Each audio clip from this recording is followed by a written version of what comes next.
Hello viewers, welcome back to Fazil Khan tutorial. आज के इस वीडियो में देखेंगे अपन सेमेस्टर 6 के इंग्लिश के समरीज जो है सो आप लोगों को damn sure examination point of view में आ सकते हैं। उसका जो है सो मैं इजी एंड सिंपल एक्सप्लेनेशन दे रहा हूँ सो दैट आप लोग इजीली जो है सो एक बार सुन लिया तो भी आप लोग क्या कर ले सकते हैं, ओन से अपने लिख ले सकते हैं एग्जामिनेशन पॉइंट ऑफ व्यू में। उस वे से मैं जो है सो ये आंसर्स बनाया हूँ।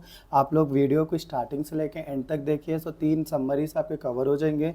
7th A, 8th B और 9th B में डैम श्योर आ सकते हैं आप लोगों को। सो दैट आप लोग वीडियो को एंड तक देखिए। और जो लोग अभी तक मेरे चैनल को सब्सक्राइब नहीं करें उनसे रिक्वेस्ट कर रहा हूँ कि मेरे चैनल को सब्सक्राइब कर लीजिए। इंशाल्लाह जो है सो मैं BBA और BCom के 6 सेमेस्टर के वीडियोस पूरे अपने चैनल पर अपलोड करूँगा। और जो है सो मैं आप लोग के लिए इतनी मेहनत कर रहा हूँ और मेरा फ़ोन की बैटरी भी जो है सो जाते जा रही है आईफोन की। अगर आपसे हो सका तो मैं जो है सो टेलीग्राम पे अपने बारकोड का स्कैनर का जो है सो फ़ोटो भेजा हूँ। वहाँ पर जो आप लोग पे भी कर सकते हैं मुझे, सो दैट मुझे भी जो है सो क्या बोलते हैं फाइनेंशियली भी हेल्प हो जाती और मैं उससे कैमरा लेकर जो है सो आगे आप लोगों को वीडियोस बनाने में हेल्प हो जाती मुझे। सो अपना वीडियो स्टार्ट करेंगे अपन। फर्स्ट जो है सो मैं 7th A स्ट्रेंज मीटिंग के बारे में लिखा हूँ। पहले जो है सो अपने को अबाउट द ऑथर लिखने का रहता। आप लोग सभी को 6 सेमेस्टर में है, आप लोग को सभी को मालूम रहता। सो फर्स्ट थिंग जो है सो अपन अबाउट द ऑथर लिख रहे। The poem strange meeting was written by Wilfred Owen. He was born on March 18. He was born on March 18, 1893 in England and died on November 4th, 1918. So poem strange meeting कौन लिखे गए थे? Wilfred oven लिखे गए थे। और उन्होंने born कब हुए? मार्च 18, 1893 में, और डाइड हुए उन्होंने नवंबर 4, 1918 में। ही was A British poet and a soldier best known for his powerful war poetry during world War 1। इन्हों जो है सो ब्रिटिश पोएट है और सोल्जर है। उनकी एक पोएट्री जो है सो बेस्ट नोन है क्या ड्यूरिंग World War 1 के टाइम पे। His work shows the horrors of warfare and the psychological impact of combat often challenging the romanticised of war common in earlier poetry. क्या बोलते हैं इनके हमेशा जो है सो पोएट्री वर्क्स में क्या रहता, वॉरफेयर से और साइकोलॉजिकल इम्पैक्ट क्या होता एक वॉर के बाद में, उस चीज़ के बारे में इन्हों अपनी पोएट्री में लिखते हैं। He was heavily influenced by his experience on the front lines and by another war poet, Siegfried Sassoon, who mentored him to write this poem। देखो इन्हों हमें इन्फ्लुएंस हुए अपने और एक साथी वॉर पोएट के साथ। उनका नाम क्या था? सिगफ्राइड सैसन। उन्होंने जो है सो मेंटर करे ये पोएम लिखने के लिए। नेक्स्ट क्या है अपने को about the poem. It is a war poem that describes a dream like encounter between 2 dead soldiers in the after life. क्या बोलते हैं ये एक वॉर पोएम होता है। ये डिस्क्राइब कर रहा है एक ड्रीम लाइक एनकाउंटर, बोला ड्रीम के जैसा है बिटवीन 2 सोल्जर्स के बीच में का आफ्टर लाइफ में बोल के बोल रहे। The speaker who is also a soldier finds himself is in a quiet dark place that is different from the noisy battlefield। क्या बोलते हैं जो है सो पोएट जो है सो सोल्जर है, उन्होंने जो है सो कहाँ पर फील कर रहे हैं उन्होंने अपने आप को?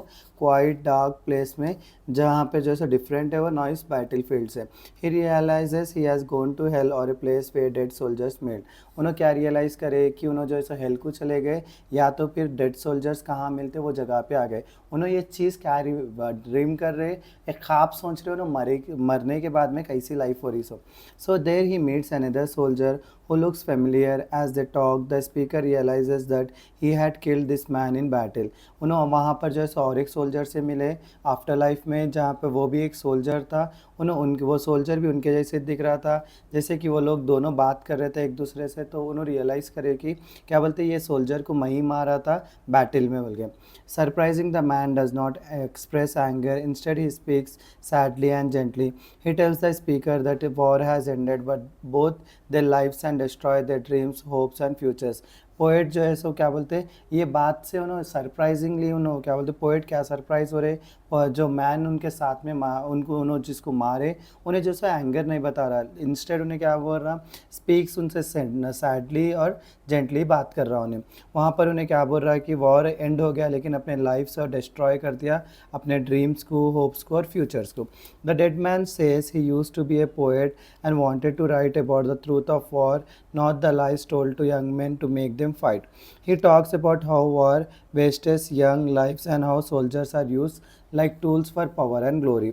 यहाँ पे डेड मैन क्या बोल रहा कि जो है सो उन्हें भी अपने आप को एक पोएट बनना चाह रहा था उन्हें भी, और जो है सो वॉर के बारे में ट्रूथ लिखना चाह रहा था, ना कि लाइज जो है सो एक यंग मैन को फाइट करने में लगाते। He talks about how war जो है सो अपना यंग एज को ख़राब कर दे रहा है, यंग लाइफ्स को, और सोल्जर जो है सो एक टूल्स के जैसा यूज़ होते पावर और ग्लोरी वालों के लिए।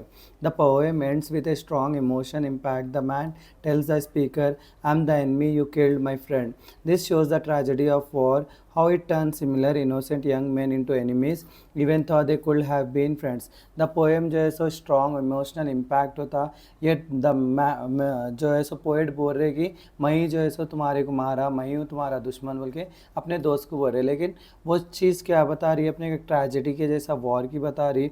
ये जैसे एक सिमिलर इनोसेंट यंग मैन को क्या बना दिए, एनिमीज़ बना दिए बोल के बोल रही, even though they could have been friends. Conclusion क्या है अपने को, strange meeting is a powerful anti war poem that shows the deep sadness and waste caused by war. The poem's message is clear.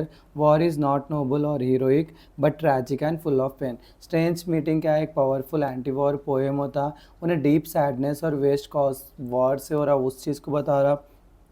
The poem's message is clear, war is not noble और heroic but tragic and full of pain है बल्कि बोल रहा। Next अपने को देखो, मैं next लिखा फिल्म मेकिंग का ईजी है, ये भी आप लोग ओन से लिख ले सकते हैं। सो ये about the author, film making was written by Satyajit Ray. He was born on May 2nd, 1921 in Kolkata, West Bengal, and died on April 23, 1992. He became one of the most influential figures in the history of Indian cinema and world cinema. His impact on filmmaking and storytelling has left a lasting legacy that continues to resonate. क्या बोलते हैं, ये film making कौन लिखे, सत्यजीत रॉय लिखे कहते हैं। उन्होंने जो है सो पैदा कहाँ हुए, पैदा कब हुए, May 2nd, 1921 में कोलकाता वेस्ट बंगाल में, और मरे कब उन्होंने April 23, 1992 में। इन्होंने जैसे एक one of the most influential figure है इंडियन हिस्ट्री में और वर्ल्ड में। इनका इम्पैक्ट जो है सो फिल्म मेकिंग और स्टोरी टेलिंग का एक लास्टिंग लेगेसी बना दिया, वो जो है सो हर बार रेजोनेट होता बल्कि बोले। Growing up in a house hold rich in art and literature, he studied at presidency college in Calcutta, measuring in English and arts. क्या बोलते हैं, इन्होंने जो है एक हाउस होल्ड, जो ग्रोइंग अप हाउस होल्ड में रहते थे, वहाँ पर जो है सो आर्ट और लिटरेचर ज़्यादा रहता था, क्योंकि उनके वालिद जो है सो, उनके फादर भी जो है सो आर्ट और लिटरेचर ही करे सो है। और उन्होंने पढ़े कहाँ पे, प्रेसिडेंसी कॉलेज में पढ़े कलकत्ता में। उसमें स्पेशलाइजेशन क्या था, इंग्लिश और आर्ट्स था।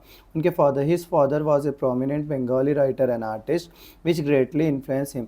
उनके फादर से ही उन्होंने क्या हुए, इन्फ्लुएंस हुए बोल के बोल रहे हैं। अबाउट द स्टोरी, स्टोरी क्या है देखेंगे पर। Ray's cinematic journey began in 1955 with the release of Pather Panchali, became an international success. क्या बोलते हैं, इनकी सिनेमैटिक जर्नी कहाँ से शुरू हुई, 1955 से। कौन सी फिल्म रिलीज होने से, पाथर पंचाल बोल के, एक इंटरनेशनल सक्सेस हुई। It is part of the famous Apu trilogy which also includes Aparajito and Apur. इसमें देखो दो जनों के बारे में वो बात चली, इनकी हर मूवी में आपू ट्रियोलॉजी के बारे में चली है, पाथर पंचाल में। वो इसमें कौन इंक्लूड है कहते, अपराजितो एंड अपार है कहते। This film shows the life of a boy named Appu as he grows up, faces loss, love and responsibilities. ये फिल्म की स्टोरी क्या थी कहते, पाथर पंचाल की। एक बॉय, उसका नाम क्या है, आपू है, उन्हें जो है सो फेस कर रहा लॉस को, लव को और रिस्पॉन्सिबिलिटीज़ को। Ray's films were inspired by real life, he showed things as they are, not too dramatic और fake. He work closely with his actors and guided them to act naturally.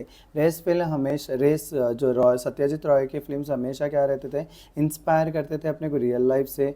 उनके जो भी काम थे उसमें क्या रहता, ज़्यादा ड्रामा नहीं रहता फिल्म्स में, और फेक एक्शंस नहीं बताते बल्कि हो रहे। इन्होंने जो है सो हमेशा एक्टर्स से क्लोजली वर्क करते और गाइड करते थे कि उन लोगों को नेचुरली एक्ट करो बोल के। ही often road the script, compose music, design posters and even operated the camera himself. इस क्या बोलते हैं, इन्हों क्या करते थे, हमेशा अपने स्क्रिप्ट लिखते थे, म्यूज़िक को इन्हों ही कंपोज करते थे, पोस्टर्स बनाते थे, और जो है समटाइम्स क्या करते थे ना, कैमरा भी ऑपरेट करते थे। इस फेमस फिल्म्स इंक्लूड चारुलता। इनके फेमस फिल्म्स के नाम देखो, चारुलता है, एक लोनली वुमेन के बारे में और उसके इमोशंस के बारे में ये movie. Shatranj Ke Khiladi, a Hindi film about two chess players and the fall of a kingdom. ये फिल्म किसके बारे में कहते हैं, चेस प्लेयर्स के बारे में कहते हैं और वो लोग अपना किंगडम को कैसा लॉस हुए। Jalsaghar the story of a music lover losing his royal life. Jalsaghar क्या है, एक स्टोरी एक म्यूजिक लवर की है, कहते हैं उन्हें जो है सो अपना क्या बोलते हैं रॉयल लाइफ को छोड़ के म्यूजिक के लिए आगे बढ़ा। आप लोग इसको एलॉबरेट करके लिखना चाह रहे हो तो इसको भी लिख ले सकते हैं, या तो इतना भी लिखे तो इनफ है आपको जो है सो 15 मार्क्स आने के लिए। रॉयस फिल्म मेकिंग है deep human values. He believed cinema is a way to understand people better. He never showed unnecessary violence or glamour. His films spoke to the heart, not just the eyes. Conclusion क्या है, Satyajit रॉय's filmmaking was honest, simple and full of feeling. He showed that great films can be made without being budgets if the story is strong and meaningful. Roy is a true legend of Indian cinema and his films will be remembered forever. Satyajit Roy क्या है, कहते हैं film making उन्हें हमेशा honest, simple और full of feeling से बनाते हैं। उनके फिल्म्स जो है सो हमेशा ग्रेट फिल्म्स रहते हैं और ये जो है सो ज़्यादा बजट्स के भी नहीं रहते हैं। उनकी स्टोरी जो है सो स्ट्रॉन्ग रहती है और मीनिंगफुल रहती है बोल के बोल रहे हो ना। और रॉय जो है सो एक ट्रू लेजेंड है इंडियन सिनेमा के और उनके फिल्म जो है सो हमेशा यादगार रहते बोल के बोल रहे। नेक्स्ट देखो अपने को 9th बी में क्वेश्चन आ सकता, द बिशॉप्स कैंडल स्टिक बोल के। अबाउट द ऑथर के बारे में पढ़ेंगे अपन।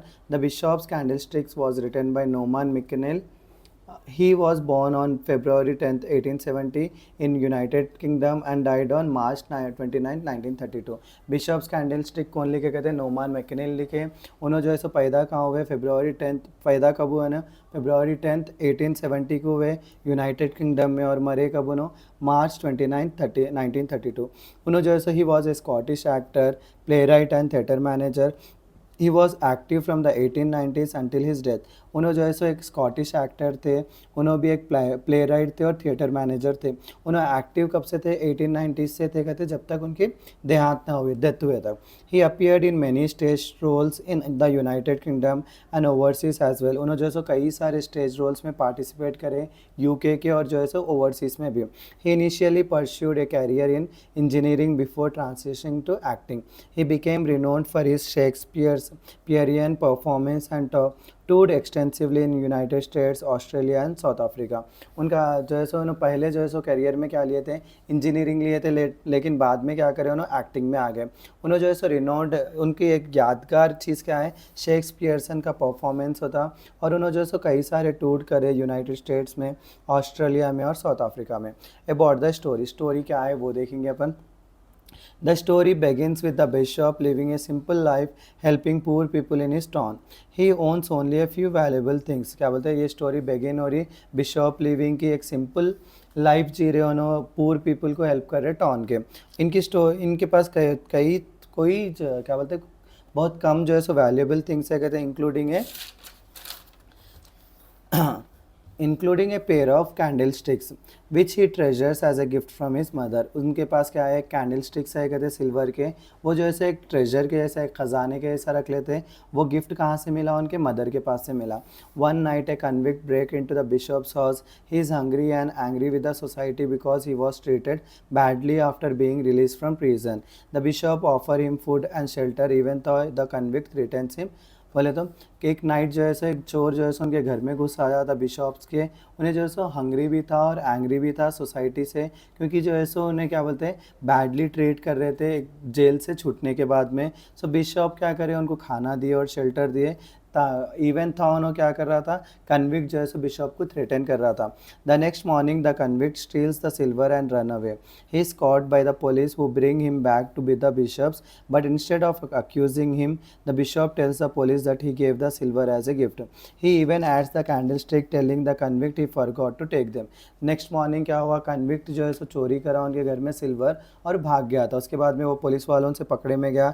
पुलिस वाले क्या करे, बिशॉप के घर को लाए, लेकिन बिशॉप क्या करे, उसके ऊपर इल्ज़ाम नहीं लगा के क्या कर रहे हैं, ये सिल्वर जो है सो मैं ही उसे गिफ्ट दिया था। और क्या करे उन्होंने कैंडल स्टिक भी जो है सो कन्विक्ट भूल के चले गया था, जो चीज़ मैं दिया था उसको बोल के बोले। So this act of kindness and trust changes the convict's heart. He feels ashamed and decide to start a new life as a good person. ये एक्ट ऑफ काइंडनेस और ट्रस्ट क्या हुआ, कन्विक्ट के हार्ट को change कर दिया।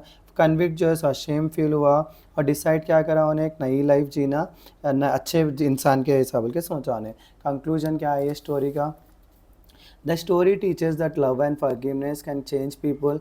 The bishop's kindness saves the convict from becoming a criminal again and helps him become a better person. It shows the power of compassion over punishment. Story क्या teach कर रही है अपने को? लव और फॉरगिवनेस जो है सो किसी को भी बदल दे सकता है बोल के बोल रहे हैं. द बिशप्स की काइंडनेस क्या करी? कन्विक्ट को जो है सो क्रिमिनल बनाने से बचा दी और उसको जो है सो एक अच्छा इंसान बनाए. ये जो है सो क्या बता रहा? Power of compassion over punishment. ये थे मेरे मोस्ट इंपॉर्टेंट 3 समरीज. मैं नेक्स्ट वीडियो में जो है सो आप लोगों को क्रिटिकल रीडिंग की भी जो है सो इंपॉर्टेंट समरीज अपलोड करता हूँ. साथ ही साथ जो है सो इंग्लिश का ग्रामर भी अपलोड करता हूँ अपने चैनल पे. और इसके नोट जो है सो मैं अपने टेलीग्राम चैनल पर शेयर कर दूंगा आप लोगों को पीडीएफ के फॉर्म में. वहाँ से आप लोग पढ़ ले सकते हैं. अगर फिर भी आप लोगों को कई सारे लोग का नहीं जो है सो क्या बोलते हैं टेलीग्राम नहीं है सर बोल रहे हो, उन लोग के लिए मैं स्क्रीनशॉट के लिए टाइम दे रहा हूँ. आप लोग स्क्रीनशॉट्स ले लीजिए.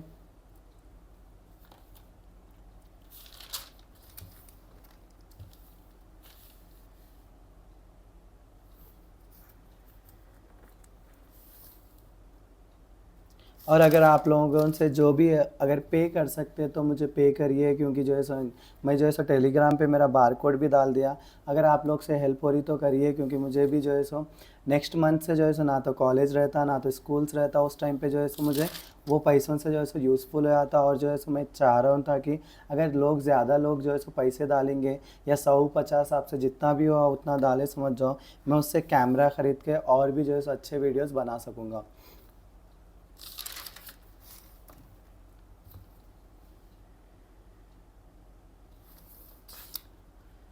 इसी के साथ मेरा आज का वीडियो यहीं ख़त्म करता हूँ. Please do like share and subscribe to Fazil Khan tutorial.